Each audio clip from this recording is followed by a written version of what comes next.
Fight சீனில் எங்களுக்கு சின்னதாக அடிபட்டா கூட உடனடியாக வந்து கேட்பார் விஜய் சார், பார்த்து பண்ணுங்க அப்படின்னு சொல்லுவார். எங்களுக்காக பல இடங்களில் பேசியிருக்கிறாரு.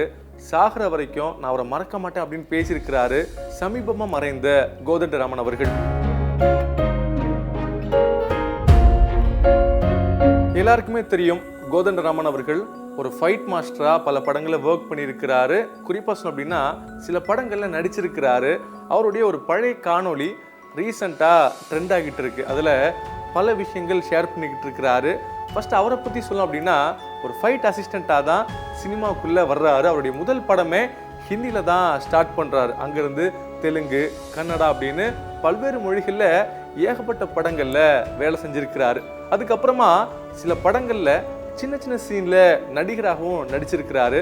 குறிப்பாக மருதமலை, காஞ்சனா, கலகலப்பு, தெரியும் அப்படின்னு பல படங்களில் அவருடைய ரோலு பார்த்தோன்னே ரசிக்கிற மாதிரி அமைஞ்சிருக்கு. அதுலேயும் கலகலப்பு படம் அவருக்கு மக்கள் மத்தியில் ஒரு நல்ல வரவேற்பை கொடுத்துச்சு. இன்னும் சொல்லணும் அப்படின்னா அந்த படத்தில் பேய் அப்படிங்கிற கேரக்டரில் வருவார். அந்த கதாபாத்திரத்துடைய பெயர் அவருடைய பெயருக்கு அடமொழியாகவே சேர்ந்துருச்சு. அதாவது அவருடைய பெயர் கிருஷ்ணன் தான். பேய் கிருஷ்ணன் அப்படின்னு சொல்லக்கூடிய அளவுக்கு அந்த வார்த்தை பயங்கரமாக பிரபலமாச்சு.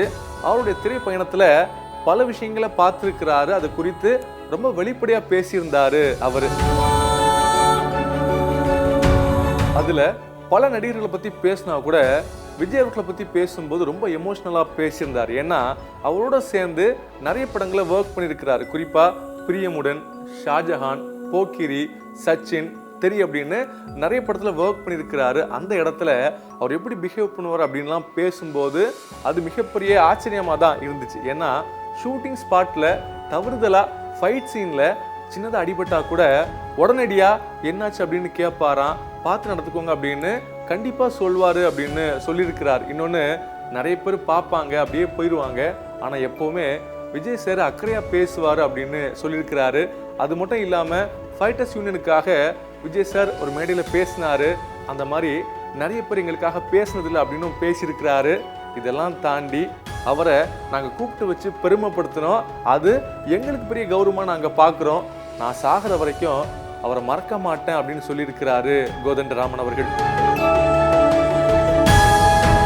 இந்த மாதிரி பல ஹீரோஸை பற்றி பேசினார். குறிப்பாக கேப்டனை பற்றி பேசினார், சரத்குமார் அவர்களை பற்றி பேசினார், சூப்பர் ஸ்டார் அவர்களை பற்றி பேசினார். நிறைய விஷயங்களை ஷேர் பண்ணிக்கிட்டாரு. கடைசியில் ஒரு கலைஞர்களுக்கு, குறிப்பாக இந்த ஸ்டண்ட் யூனியனில் இருக்கக்கூடிய ஆட்களுக்கு என்னென்ன பிரச்சனைகள் வரும் அப்படின்னு சொன்னார். அது ரொம்ப எமோஷ்னலாகவே இருந்துச்சு. குறிப்பாக அவருக்கு கல்யாணமாகி கிட்டத்தட்ட ஒரு 2 வருஷம் 3 வருஷம் ஆனால் அந்த கேப்பில் நாங்கள்லாம் நிறைய வெளியில் போவோம் ஷூட்டிங்காக. அப்போ நிறைய நாட்கள் நாங்கள் வீட்டில் இருக்க வேண்டிய சூழலே வராது, வெளியில் தான் இருப்போம். அப்போ ஒரு நாள் நான் வீட்டுக்கு போகும்போது என்னோட குழந்தைக்கு என்ன அடையாளம் தெரியல, நான் யார் அப்படின்னு கண்டுபிடிக்க முடியல, எனக்கு அவ்வளோ கஷ்டமாக இருந்துச்சு அப்படின்னு பல விஷயங்களை ரொம்ப எமோஷ்னலாக ஷேர் பண்ணியிருக்கிறாரு கோதண்டராமன் அவர்கள். இதெல்லாம் ஷேர் பண்ண அவர் இன்னைக்கு நம்மளோட இல்லை, சமீபத்தில் இறந்துட்டாரு. அவருடைய மறைவு சினிமா துறையை தாண்டி நிறைய பேருக்கு மிகப்பெரிய சோகத்தை கொடுத்திருக்கு. செய்திகளை உடனுக்குடனும் துல்லியமாகவும் தெரிந்து கொள்ள சப்ஸ்கிரைப் பண்ணுங்க.